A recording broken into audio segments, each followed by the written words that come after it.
اللہ الرحمن الرحیم اللہم صلی علی سیدنا و مولانا محمد وعلی آلہ وصحبہ وبارک وسلم۔ السلام علیکم ورحمۃ اللہ وبرکاتہ۔ سامعین محترم، رب کائنات کا بے پایاں فضل و کرم ہے کہ اس نے ہمیں امت محمدی صلی اللہ علیہ وآلہ وازواجہ وذریاتہ واصحابہ وبارک وسلم کی امت میں پیدا فرمایا۔ یہ اللہ پاک کا بے پایاں فضل و کرم ہے، اور پھر اس کا ہم پہ بڑا ہی احسان اور جود و کرم ہے، اور بہت بڑا عطیہ ہے، اور وہ ہے جو عطیہ گفٹ کیا اللہ پاک نے اپنے محبوب کو شب معراج میں، وہ نماز ہے۔ اور نماز کی فضیلت اور اہمیت کا اندازہ آپ اس بات سے لگا لیں کہ جو بندہ نماز بڑے خشوع اور خضوع کے ساتھ ادا کرتا ہے، اور کامل طہارت اور کامل اور احسن وضو کے ساتھ جب بندہ وقت پر نماز ادا کرتا ہے، اور خشوع کے ساتھ، خضوع کے ساتھ، ذوق کے ساتھ، شوق کے ساتھ، اور ڈرے ہوئے اور خوف زدہ دل کے ساتھ، اور آنسو بہا کر گریہ وزاری کے ساتھ جب نماز ادا کرتا ہے، تو فرمایا ایسی نماز بندے کی بخشش اور مغفرت کر دیتی ہے۔ اور اگر یہ چیزیں کیفیات نصیب نہ ہو تو پھر آتا ہے کہ اللہ چاہے تو اسے بخش دے، اگر اللہ چاہے، اور اللہ چاہے تو اسے عذاب دے دے، وہ اس کی مرضی پر پھر موقوف ہو جاتا ہے۔ لیکن بہرحال نماز جو ہے یہ بندے کو پستی سے اٹھا کر بلندی پر بٹھا دیتی ہے۔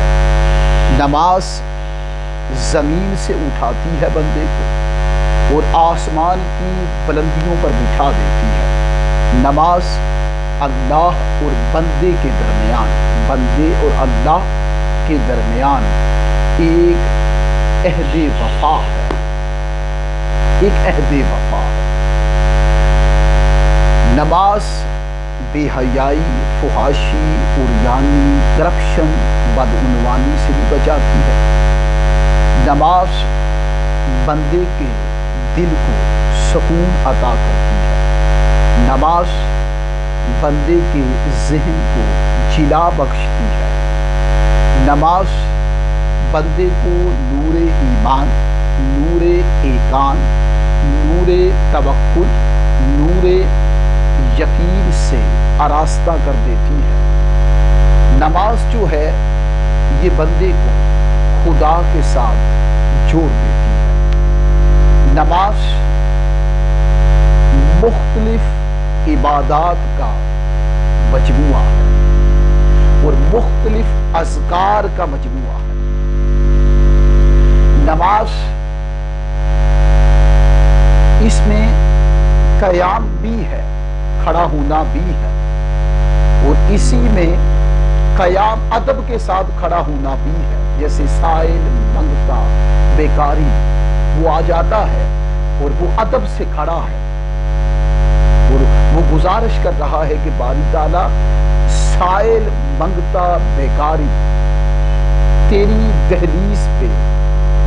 ڈور سٹیپس پہ آ کے کھڑا ہے، ڈور سٹیپ، دہلیز پہ کھڑا ہے، اسے معاف کرنا۔ وہ ادب کے ساتھ مجرم بن کر کھڑا ہوتا ہے، تو قیام بھی ہے، اسی میں رکوع بھی ہے، اسی میں سجود بھی ہے،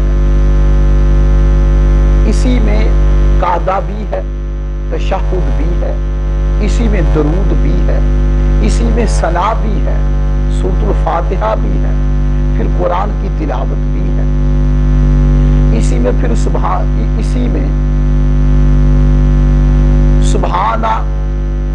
سبحان ربی العظیم بھی ہے رکوع میں، اور سبحان ربی الاعلی سجود میں ہے۔ یعنی ہم نے گزارش کی کہ یہ جو نماز ہے یہ مختلف الاذکار کا مجموعہ ہے اور مختلف العبادات کا مجموعہ ہے۔ نماز اگر بندہ دل سے ادا کر دے تو نماز قطرے کو سمندر کر دیتی ہے، نماز مٹی کو سونا بنا دیتی ہے، نماز بدبخت کو خوشبخت کر دیتی ہے، نماز ادنے کو اعلیٰ کرتی ہے، نماز نجاست زدہ دل کو نور زدہ دل کر دیتی ہے۔ ارے نماز بندے کو مالائے اعلیٰ سے جوڑتی ہے، نماز بندے کے قلب و باطن کو نورانیت عطا کرتی ہے، نماز بندے کو نور کردار عطا کرتی ہے، ارے نور مزاج عطا کرتی ہے اور نور استقامت عطا کرتی ہے، نور عمل صالح عطا کرتی ہے، نماز محبت دنیا سے چھڑاتی ہے اور محبت خدا عطا کر دیتی ہے۔ نماز یہ ایک ایسی نماز، کیونکہ یہ شب معراج کو عطا ہوئی اور شب معراج کی رات عطا ہوئی اور اوپر بلا کر دی گئی، اس لیے کیونکہ یہ اوپر سے آئی ہے اور ہم نیچے ہیں، ہم سوچ میں بھی نیچے ہیں، کردار میں بھی نیچے ہیں، اپنے اعمال میں بھی نیچے ہیں، اپنی سوچ فکر تصور میں بھی نیچے ہیں، ہمارے اندر نیچا پن ہے، گٹیا پن ہے۔ فرمایا اوپر ہونا چاہتے ہو اور معاشرے میں سوپر ہونا چاہتے ہو کہ دونوں جہانوں میں کامیابی ملے، کامرانی ملے اور کامیابی اور کامرانی تمہارا مقدر بن جائے اور کامیابی اور کامرانی تمہارے قدم چومے، چاہتے ہو کہ سوسائٹی میں اعلیٰ ہونا چاہتے ہو، سوسائٹی میں عزت پانا چاہتے ہو، ارے تاج کرامت چاہتے ہو، تاج شرف چاہتے ہو، تاج عزت چاہتے ہو، تاج توقیر چاہتے ہو کہ تجھے تاج تعظیم مل جائے اور بڑا پن چاہتے ہو، بڑا ہونا چاہتے ہو، اگر بڑا ہونا چاہتے ہو تو آؤ بڑے کی بارگاہ میں جھکنا سیکھو، ارے بڑے کی بارگاہ میں سجدہ ریز ہونا سیکھو، رکوع کرنا سیکھو اور خشوع کے ساتھ کرو، خضوع کے ساتھ عبادت کرو۔ نماز یہ بندے کو ادنا سے اعلیٰ کرتی ہے، قطرے کو سمندر کرتی ہے، گناہگار کو صالح کرتی ہے، ارے بدبخت کو خوشبخت کرتی ہے، چھوٹے کو بڑا کر دیتی ہے۔ اور یہ نماز ایسی ہے جو بندے کو محبت دنیا سے دور کر دیتی ہے، شہوت دنیا سے دور کرتی ہے، لذت دنیا سے دور کرتی ہے، حلاوت دنیا سے دور کرتی ہے، مٹھاس دنیا سے دور کرتی ہے۔ نماز بندے کو قرب خدا عطا کرتی ہے، قربت خدا ملتی ہے، نماز بندے کو خدا سے جوڑ دیتی ہے۔ جو نمازی ہو جاتا ہے وہ حقیقت میں خدا کا یار ہو جاتا ہے، جو نمازی ہوتا ہے وہ جنت کے قریب نہیں ہو رہا بلکہ جنت اس کے قریب کر دی جاتی ہے۔ جو نمازی ہو جاتا ہے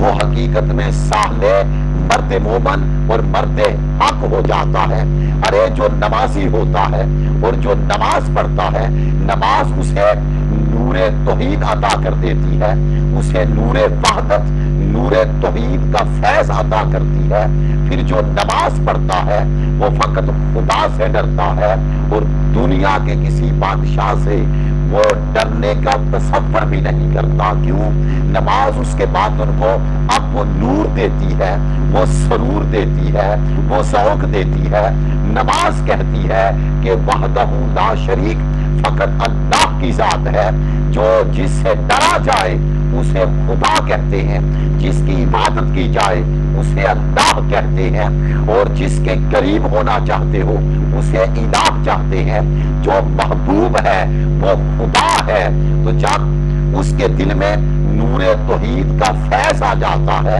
اس کے دل میں نور محبت خدا آتی ہے، نور عشق خدا آ جاتا ہے، تو پھر وہ بندہ فرش ہی ہو کر عرش ہی ہو جاتا ہے۔ پھر اس کا دل عرش الہی بن جاتا ہے، اس کا ظاہر اور اس کا باطن پھر نورانی، پاکیزہ، لذیذہ، مقدس ہو جاتا ہے۔ آئے نماز کے بارے میں ایک عجیب و غریب حدیث سناؤں جو آپ کے رونگٹے کھڑے کر دے۔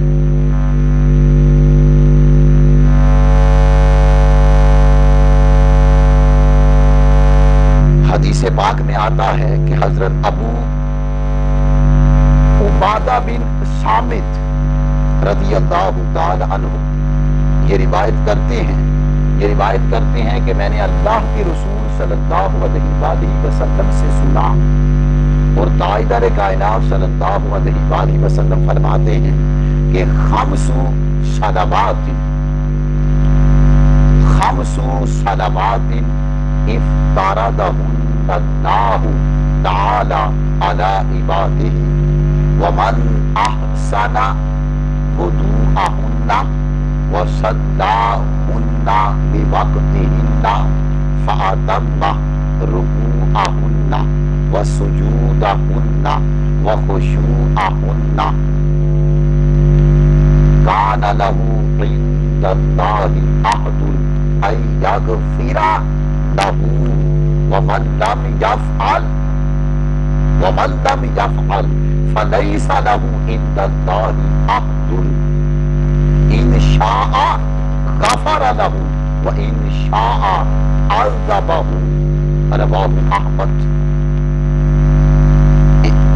رواہ احمد والطبرانی والبہقی علیہ السلام۔ حضرت ابو عبادہ بن صامت روایت کرتے ہیں کہ میں نے تاجدار کائنات صلی اللہ علیہ وآلہ وسلم سے سنا، آپ صلی اللہ علیہ وآلہ وسلم نے فرمایا کہ جو اللہ پاک نے 5 رسمی نمازیں اپنے بندوں پر فرض کر دی ہے، اور جو بندہ احسن وضو کے ساتھ، کامل طہارت کے ساتھ، اچھے انداز کے ساتھ، پوری طرح حسین و جمیل وہ وضو کرتا ہے، اور وضو کرنے کے بعد نمازوں کو اپنے اوقات میں ادا کرتا ہے، نمازوں کو اپنے وقتوں پر اپنے اوقات پہ ادا کرتا ہے، پھر رکوع کرتا ہے تو خشوع و خضوع کے ساتھ، سجدہ کرتا ہے تو خشوع و خضوع کے ساتھ ٹھہر کر تعدیل ارکان کر رہا ہے، اور خشوع و خضوع سے رکوع کرتا ہے، اور خشوع و خضوع کا معنی کہ ڈرے ہوئے دل کے ساتھ اور نمناک آنکھوں کے ساتھ، اشک بار آنکھوں کے ساتھ، اشک ریز آنکھوں کے ساتھ، نمناک آنکھوں کے ساتھ، گریہ و زاری والی آنکھوں کے ساتھ جب وہ خشوع و خضوع کرتا ہے، رکوع بھی کرتا ہے، سجدہ بھی کرتا ہے،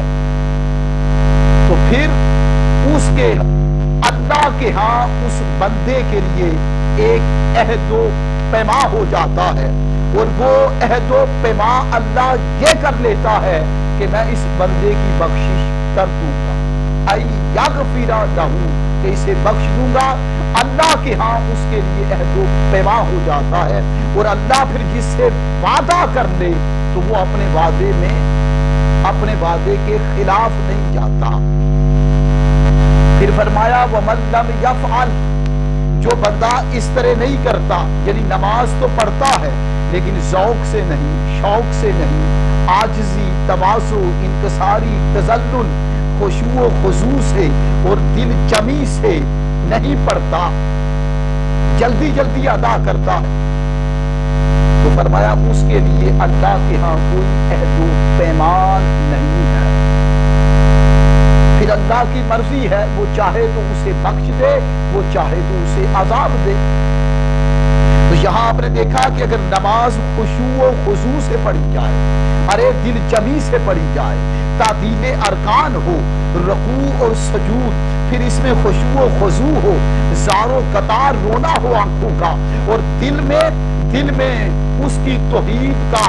عکس ہو، اس کی توحید کا جلوہ ہو، اور جھک رہا ہے وہ وحدہ لا شریک کی بارگاہ میں، اس کی دہلیز میں، اور وہ زبان حال سے اس کا اندر کہتا ہے کہ باری تعالیٰ روئے زمین کے کسی شخص اور بادشاہ کے سامنے میں نہیں جھک رہا، نہ میں جھکنا چاہتا ہوں، میں جھک رہا ہوں فقط اس ہستی کی بارگاہ میں جو میرا خالق بھی ہے، مالک بھی ہے، رازق بھی ہے، جو وحدہ لا شریک ہے، جس کا کوئی شریک اور ہمسر اور برابر نہیں، جس کی کوئی مثل نہیں، لیس کمثلہ شیء، اس کی مثل کوئی شے نہیں۔ ارے وہ یکتا ہے، وہ تنہا ہے، وہ اکیلا ہے، وہ نبیکلا ہے، اور وہ اکیلا محبوب ہے، اس کے سوا کوئی اور نہیں، اس جیسا کوئی اور نہیں۔ اللہ کے اخلاق جیسے کسی کے اخلاق نہیں، اللہ کا کردار جیسے کسی کا کردار نہیں۔ ارے اللہ کی کبریائی جیسی کہ کسی کی کبریائی نہیں، وہ وحدہ لا شریک ہے، اس کا کوئی ہمسر اور برابر نہیں، وہ تنہا ہے، یکتا ہے، بے مثال ہے، لاجواب ہے اور لا زوال ہے، اسے زوال بھی نہیں۔ جب بندہ اس تصور میں ڈر بھی رہا ہے مالک سے، عاجزی ہے، تواضع ہے، خشوع و خضوع ہے، تو فرمایا پھر یہ ایک نماز اس بندے کی بخشش کرتی ہے، پھر اس کی بخشش ہو جاتی ہے۔ اکارڈنگ ٹو حضرت ابو عبادہ بن صامت، may Allah please with him، Abu Ubadah heard to the Holy Prophet peace be upon him that the Holy Prophet peace be upon him says there are 5 ritual prayers, there are 5 ritual prayers which Allah Most High has prescribed for his servants. If a servant performs these ritual prayers on their stipulated timings with perfect minor ablution and performs their bowing and prostration with utmost humility, it means fearful heart, and submissiveness, it means tearful eyes, he has a binding contract with Allah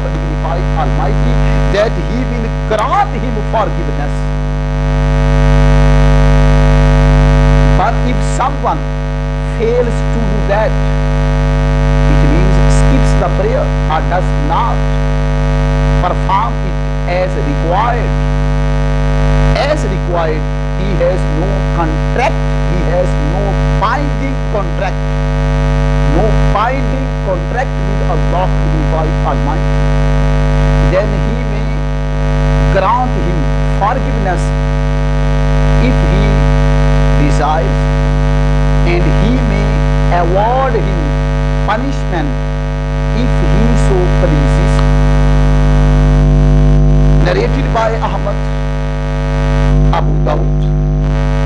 Imam Tabarani, Imam Bahaqi alayhimussalam. So we should perform a ritual 5 prayers daily with sincerity, with humility, with utmost humility, with utmost love, affection and attachment.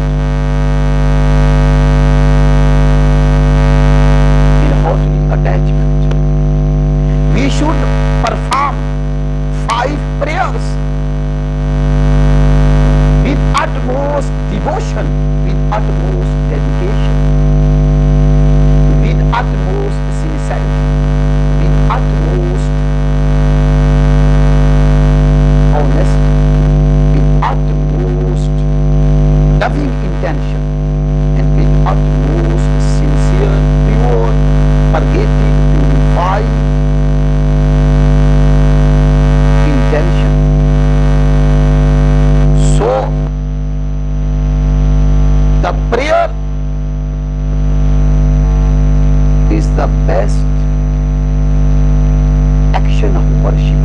Allah dignified Almighty. So any person who wants to succeed in both worlds, so that person should perform 5 prayers daily. The prayer, these 5 prayers and these ritual 5 prayers will give light, the love of Allah, the affection of Allah, the closeness of Allah, the proximity of Allah, the pleasure of Allah, dignified Almighty, to the heart, to your heart, to your soul. So, any person who is trying to perform 5 ritual prayers